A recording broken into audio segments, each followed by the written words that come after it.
अवघी बालकाची व्याप्ती या ज्ञान माता आपल्या बाळावर प्रेम करत असते, कारण आईशी कळवळ्याची जाती तरी लाभावी न प्रती. आईला आपल्या मुलाकडून कुठल्या लाभाची अपेक्षा नसते, काही नसतं, कारण मुलांना अपेक्षा असते. तुम्हाला सांगा, एक पाठीमाग सर्वांनी ऐकलं असेल, एका बाळाला एका मातेने काम सांगितलं, बाळा जेवरला जाऊन ही वस्तू आमची आमची वस्तू घेऊन ये. ती म्हणला बाळ जातो म्हणला, पण मला 10 रुपये द्यावं लागते. माता म्हणली ठीक आहे, देते 10 रुपये.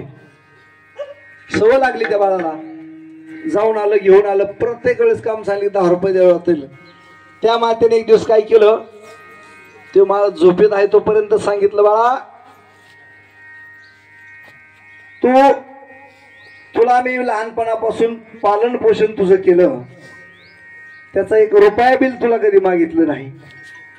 तुला मी एक छोटं काम सांगितलं, तू पैशाशिवाय काम करत नाही, परंतु ही तसं असलं तरी देखील माता बाळावर त्याचप्रमाणे प्रेम सारखं करत असते, निस्वार्थपणे प्रेम करत असते. कारण प्रेम करण्याच्या 2-3 ठिकाणी आहेत असे. डोळे झाकून प्रेम करते तिला प्रेयसी म्हणतात, डोळे वटारून प्रेम करते तिला पत्नी म्हणतात, आणि डोळे मिटेपर्यंत प्रेम करते तिला माता म्हणतात, तिला माता म्हणतात.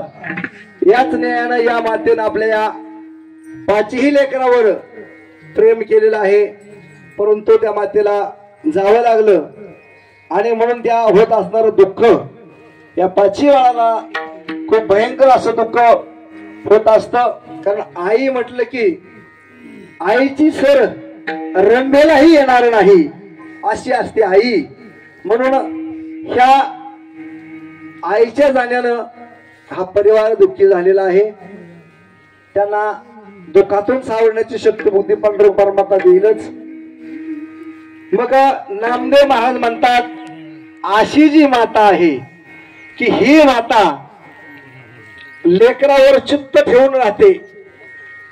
आता सुद्धा वरून सुद्धा माता सुनंदना माता पाहत असेल की माझा अनिल असेल, अमोल असेल, 3 मुली आहेत, त्यांच्यावर त्याचं सारखं वरून लक्ष असणार आहे मातेचं, की होणाऱ्या प्रत्येक दुःखाच्या वेळेस आईची आठवण आता आपल्याला येत असते सर्वांना, आणि मातेचंही आपल्याकडं लक्ष असतं. परंतु नामदेव महाराज म्हणतात, ज्याप्रमाणे पिल्ल घरट्यामध्ये जरी असली